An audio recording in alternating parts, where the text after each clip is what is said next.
નમસ્તે વિદ્યાર્થી મિત્રો, ટ્રિપલ આર કોચિંગ સેન્ટરમાં આપનું હાર્દિક સ્વાગત છે। તો આજે આપણે વિજ્ઞાન વિષયની અંદર એક જે ટોપિક છે મનુષ્યનું પાચનતંત્ર, એની જે આકૃતિ છે એ આકૃતિ કઈ રીતે દોરાય એનો અભ્યાસ કરીશું। ઘણા બધા લોકોને પ્રશ્નનો જવાબ તો આવડતો હોય છે, પણ આકૃતિ દોરતા આવડતી હોતી નથી, જેના કારણે એમને જેટલા માર્ક્સ જોઈએ એટલા માર્ક્સ મેળવી શકતા નથી। પણ જો તમને એ આકૃતિ બરાબર દોરતા આવડે, વિજ્ઞાનની અંદર ઘણા બધા ટોપિક એવા છે કે જેની અંદર આકૃતિ પરથી લખાણ હોય છે। જો તમને આકૃતિ બરાબર દોરતા આવડે તો એના પછીનું જે લખાણ છે એ લખાણ પણ તમને આવડે, અને આકૃતિની અંદર નામ નિર્દેશન જો તમને આવડે તો એના સંપૂર્ણ અંગિકાઓના કાર્યોને બધું તમને આવડતું હોય છે। એટલે જીવ વિજ્ઞાન જે છે એ જીવ વિજ્ઞાનની અંદર મોટા ભાગના જે પ્રશ્નો છે એની અંદર આકૃતિ આવે છે। તો એ બધી જ આકૃતિઓ જે છે એ આકૃતિઓ સરળતાથી કઈ રીતે દોરાય એની પણ આપણે એક અલગથી વિડીયો લાવીશું, અને જે એ પ્રશ્ન છે એ પ્રશ્નની સમજૂતીવાળો પણ એક વિડીયો હશે। તો અહીંયા આગળ મનુષ્યના પાચનતંત્રની આકૃતિ સરળતાથી કઈ રીતે દોરાય એનો અભ્યાસ આપણે કરવાના છે। પણ સાથે સાથે જો તમારે એનો માહિતીવાળો વિડીયો જોવો હોય તો પણ આપણે એ અપલોડ કરેલો છે, તો એ માહિતીવાળો વિડીયો પણ જોઈ લેજો, અને અહીંયા આગળ એ સરળતાથી આકૃતિ કઈ રીતે દોરવી એનો પણ તમે અભ્યાસ સાથે કરી લો। તો તમારે નોટ અને પેન લઈને બેસી જવાનું છે। હું તમને જેટલું શીખવાડું એ પ્રમાણે તમારે અભ્યાસ કરવાનો છે, તો કોઈ પણ આકૃતિ તમને ન આવડે એવું નહીં બને। કોઈ પણ આકૃતિ કે કોઈ પણ ચિત્રકામ કરતી વખતે તમને પહેલાં શરૂઆતમાં એનું બેઝિક લાઇન વર્ક છે તમને આવડતું હોવું જોઈએ। તો બેઝિક લાઇન વર્કની અંદર શું છે, તો સૌ પ્રથમ છે તમને આ રીતે ઊભી લાઇન જે છે એ તમને આવડતી હોવી જોઈએ। એના પછી જે છે આમ આડી લાઇન છે એ તમને આવડતી હોવી જોઈએ, ઊભી, આડી અને ત્રાસી। આ અલગ અલગ પ્રકારની જે લાઈનો જે છે એ તમને પાડતા વ્યવસ્થિત આવડતી હોવી જોઈએ। આ રીતે વમળયુક્ત લાઈન છે,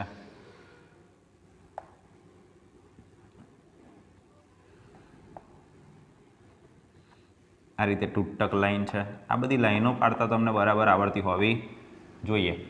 તો શરૂઆતમાં લાઇન વર્કની અંદર ઊભી, આડી અને ત્રાસી લાઇન તમારે શીખી લેવાની છે। એની પછી તમારે અલગ અલગ ભૌમિતિક આકારોનો અભ્યાસ કરી લેવાનો છે, જેમ કે ત્રિકોણ કેમ દોરવું, ચોરસ છે, લંબચોરસ છે, વર્તુળ છે, અર્ધવર્તુળ છે, આ બધાનો અભ્યાસ કરી લેવાનો છે। તો સૌ પ્રથમ પહેલાં આ રીતે ત્રિકોણ છે 3 લાઈન, એવી રીતે પછી ચોરસ છે, લંબચોરસ છે,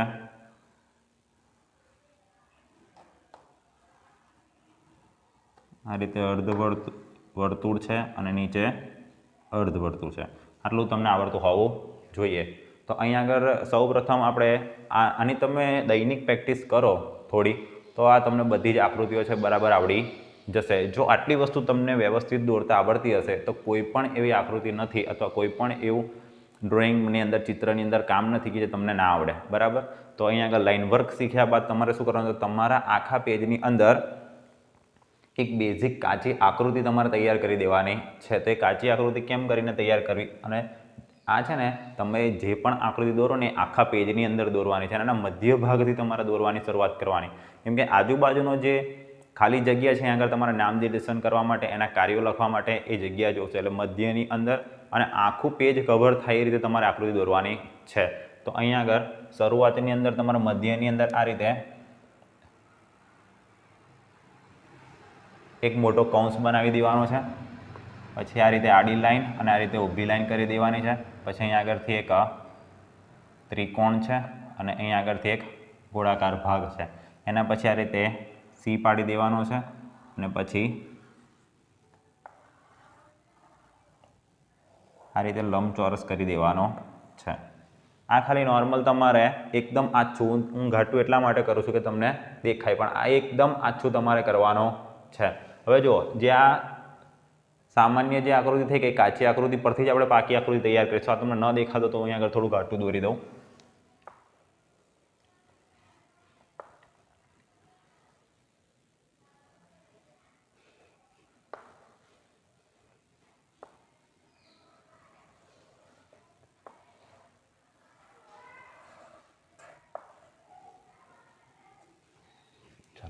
આ રીતે તમારે કાચી આકૃતિ તૈયાર કરી દેવાની છે। હવે આ જ કાચી આકૃતિ પછી આપણે જો એની પાકી આકૃતિ કેવી રીતે તૈયાર કરીએ છીએ તો અહીં આગળ શરૂઆતનો જે ભાગ છે એની અંદર તમારે આ રીતે એની પર જ ગુડતા ગુડતા આવવાનું છે અને અહીં આગળથી તમારે આ રીતે નાક, આ રીતે મુખનો ભાગ તૈયાર કરી દેવાનો છે. હવે જો એ નાક આગળથી એક તમારે નળી કાઢવાની છે, એને કહેવામાં આવે છે શ્વાસ નળી, અને એક અહીં આગળ મુખમાંથી નળી કાઢવાની છે, એને કહેવામાં આવે છે અન્ન નળી. ચલો આ રીતે તમારે તૈયાર કરી દેવાનો છે. હવે અહીંયા આગળ જે ત્રિકોણ અને ગોળાકાર ભાગ આપણે જે દોર્યો છે એને જે બહારની સાઈડ છે એ જ તમારે દોરવાની છે, અંદરની સાઈડની અંદર કંઈ જ કરવાનો નથી. આ થઈ ગયું આપણું જઠર. હવે જે આ સી આકારની અંદર જે આપણે તૈયાર કર્યું તેને ડબલ લાઈન કરી દઈશું આ રીતે. આ થઈ ગયું આપણું પકવાશય. મુખ, અન્નનળી થઈ ગઈ, શ્વાસ નળી થઈ ગઈ, જઠર થઈ ગયું, પકવાશય થઈ ગયું. હવે જે આ જે ભાગ ચોરસની અંદર, લંબચોરસની અંદર આપણે જે કામ કર્યું છે એને ડબલ લાઈન કરી દઈશું આ રીતે. જો અર્ધવર્તુળ કરતા કરતા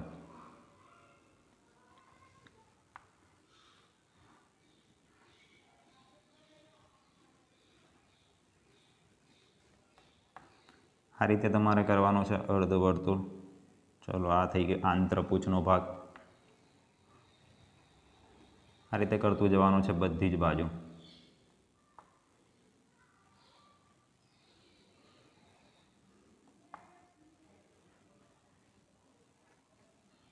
આ મડાશયનો ભાગ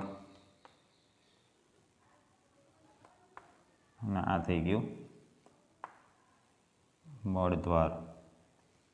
ચલો આ બાજુની જે લાઈન છે એને પછી પાછળથી આપણે ભૂંસી નાખીશું. હવે જે અહીં પકવાશયનો ભાગ છે ત્યાંથી જ આપણે આ રીતે અનિયમિત આકારની લાઈન ચાલુ કરી દેવાની છે. આ થઈ ગયું નાનું આંતરડું અને અહીં આગળ પૂર્ણ કરી દઈશું.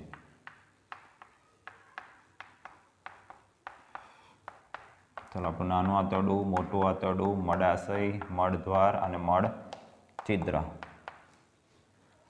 ચલો હવે અહીં આગળ આ તમારી આકૃતિ તૈયાર થઈ ગઈ છે. હવે બે સહાયક અંગિકાઓ છે આપણે ખાલી દોરી દઈએ. તો અહીંયા આગળ પિત્તાશય, આ પર્ણ જેવો ભાગ દોરી દેવાનો છે આ રીતે. અને અહીંયા આગળ ત્રણ નાના વર્તુળ દોરવાના છે આ રીતે. 1, 2 અને 3 અને પછી ત્રિકોણાકાર ભાગ દોરીશું. પછી એને ડબલ લાઈન કરી લઈએ. 1,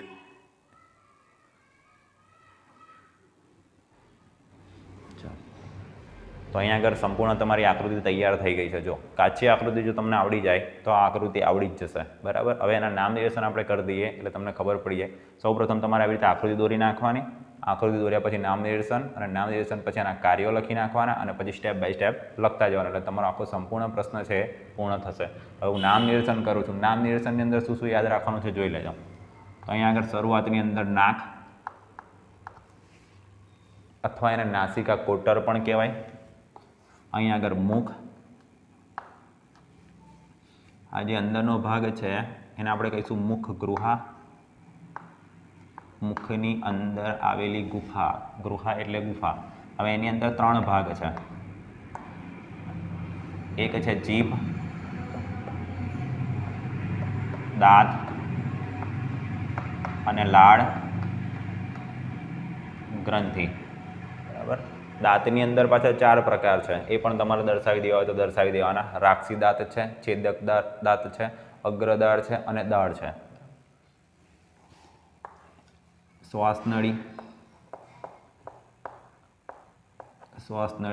અહીં આગળ અન્નનળી, અહીં આગળ ઘાટી ઢાંકણ અને અહીં સ્વરપેટી. આ જે છે જઠર, પિત્તાશય, સ્વાદુપિંડ,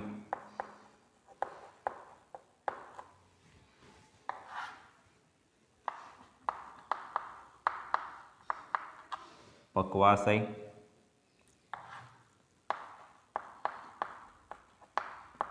મોટું આંતરડું,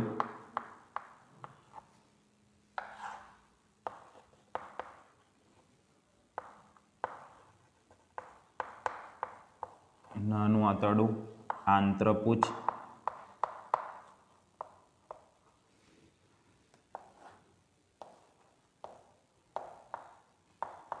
મડાશય અને મળદ્વાર. તો અહીં આગળ બધાના કાર્યો પણ સાથે સાથે તમારે યાદ રાખી લેવાના, એટલે તમારે એક જ પેજની અંદર સંપૂર્ણ પ્રશ્ન છે આવી જાય. નાક છે એ શ્વાસ લેવાનું કામ કરે, મુખ છે ખોરાક ગ્રહણ કરવાનું, શ્વાસ નળી શું કરે તો શ્વાસને નાસિકા કોટરમાંથી મનુષ્યના જે બે ફેફસા છે ત્યાં સુધી પહોંચાડવાનું કામ કરે, મુખ ગૃહ સહાયક અંગિકાઓને સ્થાન આપે, જીભ છે સ્વાદ પારખવાનું કામ કરે, દાંત છે એ ખોરાકને ચીરવા, તોડવા અને ભરડવાનું કામ કરે, લાળ ગ્રંથિ લાળરસ ઉમેરવાનું કામ કરે, અન્નનળી ખોરાકનું મુખમાંથી જઠર સુધી વહન કરાવવાનું કામ કરે, સ્વર પેટી ધ્વનિ ઉત્પન્ન કરવાનું કામ કરે, પિત્તાશય પિત્તરસ ઉમેરે, સ્વાદુપિંડ સ્વાદુરસ ઉમેરે, જઠરની અંદર જે ચરબી છે પ્રોટીન છે એનું પાચન થાય, ખોરાકનું પાચન પણ જઠરમાં જ થાય, નાના આંતરડામાં પુનઃ પાચન થાય, મોટા આંતરડાની અંદર અપાચિત ખોરાકનો સંગ્રહ થાય, મળાશયની અંદર મળનો સંગ્રહ થાય અને મળ દ્વાર મારફતે જે મળ છે એ શરીરની બહાર નીકળે છે. તો જે સંપૂર્ણ જે આકૃતિ છે એનો તમારે 2-3 વાર અભ્યાસ કરવાનો છે. જો અભ્યાસ કરશો અને આ રીતે જે મેં રીતે શીખવ્યું છે એ રીતે તમે દોરવાનો પ્રયત્ન કરશો એટલે તમને આવડી જશે. આની માહિતીની એક અલગથી વિડીયો છે એ પણ તમે જોઈ લેજો. તો આજની વિડીયોમાં આટલું જ. જય હિન્દ.